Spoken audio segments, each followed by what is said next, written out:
I Redditor. What's the grown-up version of believing Santa is real? Thinking the stripper is really into you. And thinking the stripper spins around the pole, then finding out it's actually the pole that spins. There is both static and spin poles. I've been to clubs that have both. The older clubs usually have static.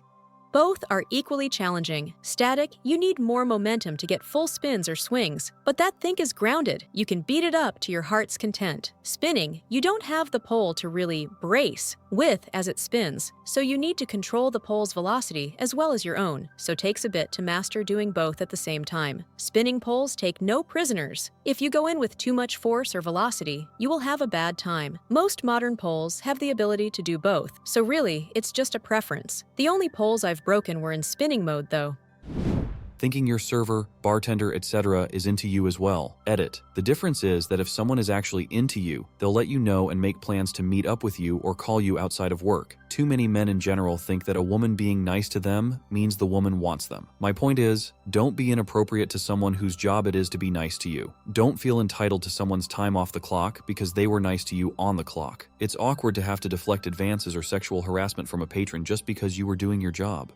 My dad has a friend that he's like, I don't get it. Every time we go out to eat, the young waitresses are always flirting with Mike. He's got a gift. When I was 19, the three of us went on a motorcycle trip. At one point, we ended up stopping at a Hooters. I got to see Magic Mike in action. The dude is a big nerd with a giant ego. The kind of guy that thinks he looks tough in motorcycle gear, but he's really just a know-it-all geek. The really obnoxious kind. You know the type. The waitresses 100% flirt with him to get a better tip, and he probably delivers because he most likely thinks they like him. Nobody can convince me otherwise. Believing your job cares about you, and if you try hard, your loyalty will be repaid. Sucks that we have to go through it to believe it. We are just a number.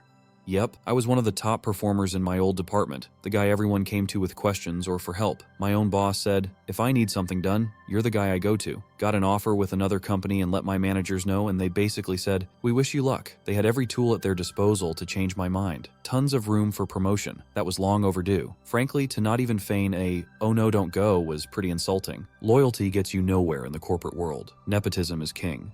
I mean, the counterpoint is, counteroffers really work out, people end up leaving anyways. I think it's frankly insulting to offer a counteroffer, in some cases, because it shows how much they were holding back. Let me correct this a bit. Your company doesn't or won't care for your loyalty. They will lay you off for any business reason, irrespective of your performance. But if you have good relationships with your coworkers or boss, they actually value that. And you can get good referrals, contacts, or even get hired back if an opportunity arises. At least that has been my experience. Got laid off along with the entire division last year. Got a job at a different place where my previous boss had moved to.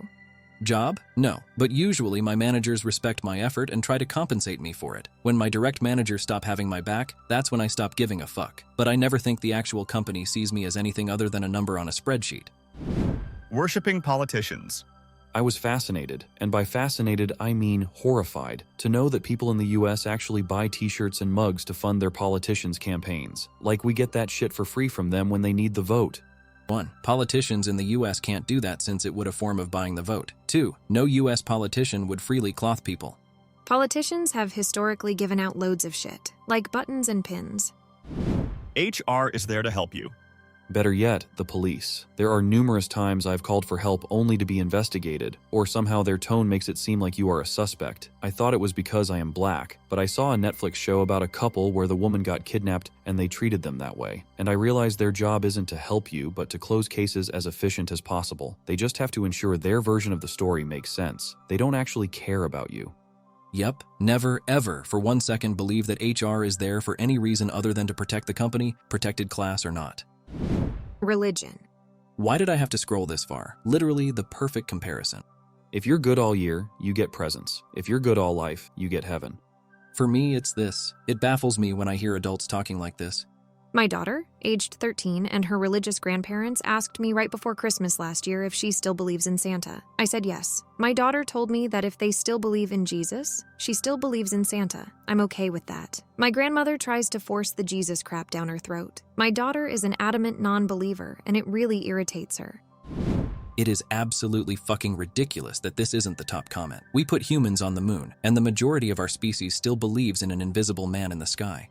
The only reason it's not the top comment is because of how many people actually do believe in this Santa. It's easy to upvote strippers and your job because it doesn't involve facing a hard truth, but admitting that you're tithing 10% of your salary to support the systemic abuse of children quickly gets uncomfortable. Believing that all good things happen to you because of your faithfulness, and all the bad things that happen to you are because of your bad choices, or meant as a trial for you to endure. After I stopped being religious, I realized there was literally no change in consistency of both good and bad things happening to me. Even if the Abrahamic God existed, I still don't get why people would want to venerate a psychopath. Your kid died of leukemia or drowned in the pool? No worries, that's just God testing you. Imagine I go shoot my neighbor's kid and tell them, yo, it's just a test. I'm doing it because I love you. If you believe pouring money into science to find a way to nuke the asshole would actually make more sense. In general, gods are like, you have free will. Do what I tell you or I'll kill you.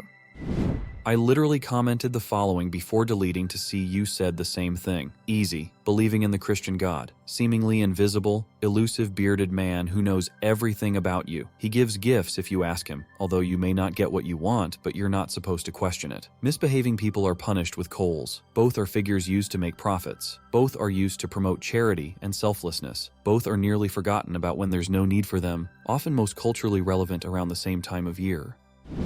Believing that hard work alone will get you far in life. Along the way, I've learned that luck has a great deal to do with how your life goes, and that you can do everything right and still have hard times. But if you don't do the work, you won't have the tools to handle the luck when it comes around. Also willing to take a risk. I'm quite intelligent and a very hard worker, but I don't have that risk-taking gene that entrepreneurs have. My fear of not having a steady, secure income will always keep me working for the man. It's not you. Please don't blame yourself. It's that those people have a safety net that allows them the freedom to be able to take those risks. Some of them openly acknowledge that. Some don't. Trickle-down economics. If rich people keep more of their money, that's good for me. I laugh every time I think of how they convinced people who live in trailer parks that this is true. Didn't someone convincingly translate this to piss on the poor during the Reagan administration? It was called horse and sparrow economics at one point, as in, overfeed the horse and the sparrow will eat the leftovers from the horse shit. Don't piss on my head and tell me it's raining. This economic theory was discredited in the 1830s, but some idiot economists with more brains than sense keep reviving it. After 40 years of trickle-down, it is extremely clear that it just doesn't work. Astrology. Oh my God, you are such a Virgo. Oh my God, you are such a moron. Sounds like something a Virgo would say. I'm a Gemini. OMG, I knew it. You're such a Gemini, haha. Oh no, wait, I'm a Capricorn, sorry. Oh haha, yeah, I can see that too. I was gonna say you're not that Gemini-like. Capricorn suits you way better. I'm a Pisces. America can't afford healthcare for all. In reality, we pay far more for healthcare per capita than anyone else, and we've abdicated our healthcare to private corporations who are taking full advantage and robbing us blind. No. You got it all wrong. See, what you don't understand is there's huge profit to Madoff's sick people, and their CEO needs a third yacht and is thinking about putting a fourth floor on his beach house.